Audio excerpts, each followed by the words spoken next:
사람들이 많이 찾는 관광지 같은 곳에서는 공공 와이파이를 공짜로 이용할 수 있는데요. 시내버스도 마찬가지입니다. 그런데 시외버스는 그렇지 않습니다. 장거리라서 승객 입장에서는 더 필요할 것 같은데 왜 그런지 김경철 기자가 그 이유를 알아봤습니다. 안동의 시내버스에서 와이파이 신호를 검색하자 별도의 인증 절차 없이 퍼블릭 와이파이라는 공공 와이파이에 연결됩니다.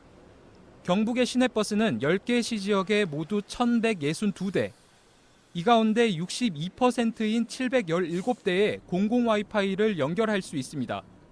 정부와 지자체가 절반씩 와이파이 설치 비용을 부담해 지난해부터 구축하기 시작했습니다.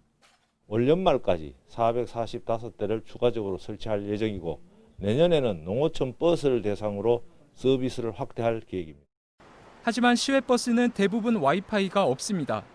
시외버스가 오랜 시간 동안 이제 타고 있어야 되고 SNS 같은 거 데이터 없이 와이파이로 하면 더 좋기 때문에 정부는 시외버스에 공공 와이파이를 설치할 수 없다는 입장입니다.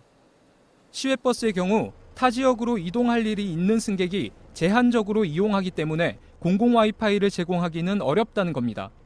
지난해 경북 지역의 시내버스 이용자는 1억 명을 넘었지만 같은 기간 시외버스 이용자 수는 시내버스의 15% 수준에 불과해 공공 와이파이를 설치하면 특정 승객들에게 세금이 쏠릴 수밖에 없다는 논리입니다. 또 시외버스 노선은 여러 지자체에 걸쳐 있어 사업비 부담 주체를 특정하기 어려운 것도 공공 와이파이 설치를 가로막는 요인으로 지목됩니다. 이런 가운데 일부 시외버스 회사에서는 자체적으로 와이파이 서비스를 제공하고 있습니다. 그러나 경북의 7개 시외버스 회사 중 5곳은 여전히 와이파이 설치가 어렵다고 말합니다.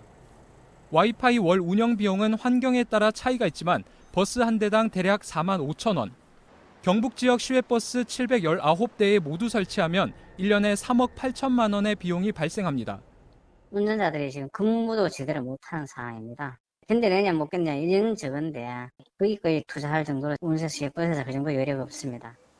시외버스에도 무료 와이파이를 설치해야 한다는 목소리가 높지만 버스 업체의 서비스 정신이나 공공 와이파이 설치에 대한 정부의 인식은 이를 따라가지 못하고 있습니다. MBC 뉴스 김경철입니다.